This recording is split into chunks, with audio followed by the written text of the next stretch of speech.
यादव जी के झंडा भी आ रहा है। जी हाँ दोस्तों, भोजपुरी के ट्रेंडिंग स्टार आजकल तो भोजपुरी इंडस्ट्री में बवंडर मचाए हैं और इसी बीच खेसारी लाल यादव का यादव जी के झंडा सॉन्ग रिलीज होने वाला है।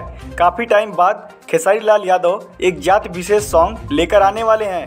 इसकी इन्फॉर्मेशन खेसारी लाल यादव ने साड़ी की प्लेट वाले सॉन्ग में जो इवेंट मुंबई में ऑर्गेनाइज हुआ था उसी में दी है। गाना काफ़ी धमाकेदार होने वाला है क्योंकि इसमें बात यादव जी की हो रही है। फिलहाल आपको तो पता है जाति विशेष सॉन्ग यानी कि अहिरान स्टार टुनटुन यादव ही गाते हैं, लेकिन अब की बार खेसारी लाल यादव अपने यादव टाइटल के ऊपर बवाल सॉन्ग लेकर आने वाले हैं, यादव जी के झंडा। तो देखिए ये झंडा कहाँ कहाँ गड़ता है। कुछ सूत्रों से ये बात पता चली है, ये सॉन्ग भोजपुरी का एक रीमेक सॉन्ग होने वाला है जिसकी शूटिंग चल रही है और बहुत ही जल्द आपको ये सॉन्ग सुनने को मिलेगा।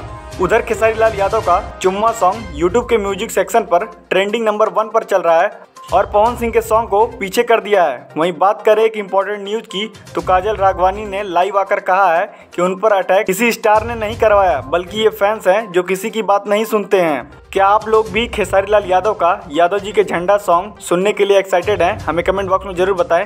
हमारी वीडियो पसंद आई हो तो लाइक शेयर सब्सक्राइब करना ना भूलें।